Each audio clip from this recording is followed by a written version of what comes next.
Notre maison est en train de brûler.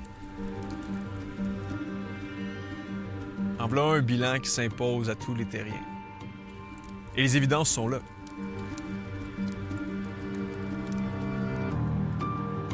Nos milieux naturels se détériorent tranquillement. La pollution de l'air, de l'eau est croissante, alarmante par endroits.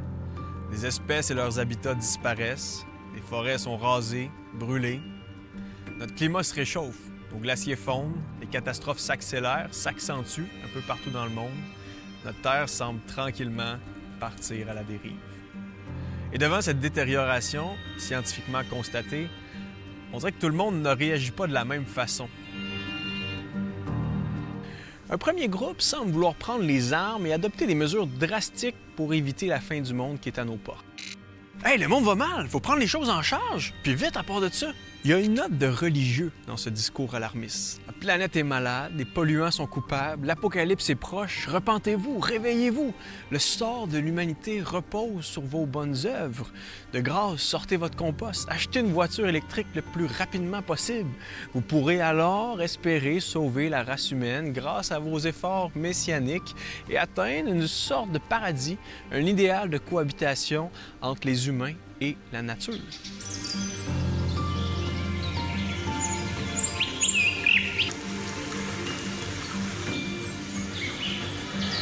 Le hic de cette position, c'est qu'elle fait reposer tout le sort du monde sur les épaules d'une humanité fragile et pas si puissante que ça. Comme Atlas, essayez de porter le sort du monde sur vos épaules, ne serait-ce qu'une journée, et c'est certain que vous allez vous écrouler sous la pression ou sombrer dans une sorte d'éco-anxiété. Qu'est-ce qui se passe lorsque nos actions ne produisent pas le changement espéré? Qu'on comprend qu'on n'a pas le dernier mot sur l'ultime avenir de l'univers? Eh bien, on commence à s'inquiéter, on commence à stresser. I want you to panic. I want you to feel the fear I feel every day. L'éco-anxiété. L'éco-anxiété. L'éco-anxiété. Les récents appels à l'action confirment l'urgence de la crise climatique, mais contribuent aussi à alimenter cette éco-anxiété. De l'autre côté, une autre partie de la population semble plus sceptique face au discours environnementaliste et donc nécessairement réfractaire au changement. Le monde va mal, là, mais pas tant que ça. Ont-ils pour slogan?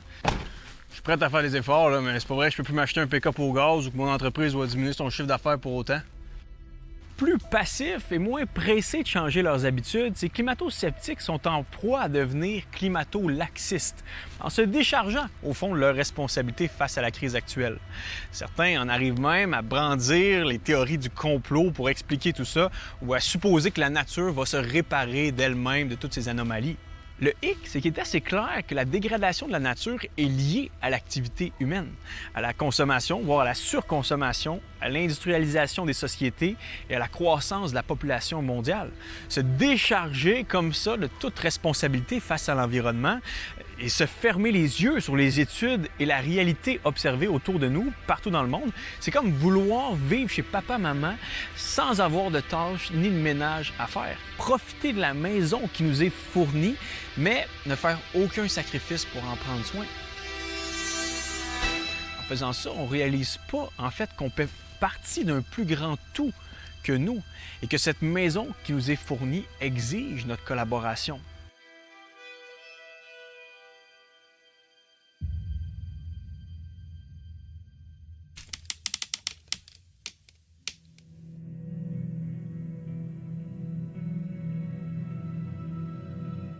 Devant ces deux positions assez polarisées, on se demande s'il n'existerait pas une voie médiane, une piste alternative. Entre la panique et la négligence, entre le militantisme et le déni, y aurait-il pas une attitude plus posée, plus sensée? Un courant qui ne tombe pas dans le panthéisme, c'est-à-dire le culte de la nature et de ses éléments, mais qui résiste aussi à la paresse écologique, à l'avidité exploitante et à la surconsommation.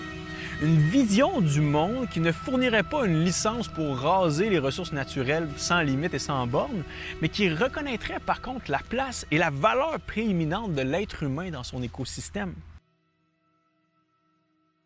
Eh bien, c'est exactement l'équilibre fascinant et unique qu'on retrouve dans la pensée chrétienne.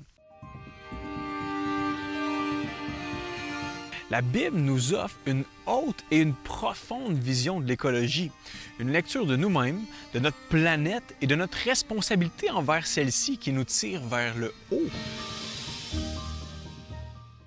Vous avez des questions ou des commentaires sur ce que vous venez d'entendre? Contactez-nous par téléphone ou réagissez sur les médias sociaux.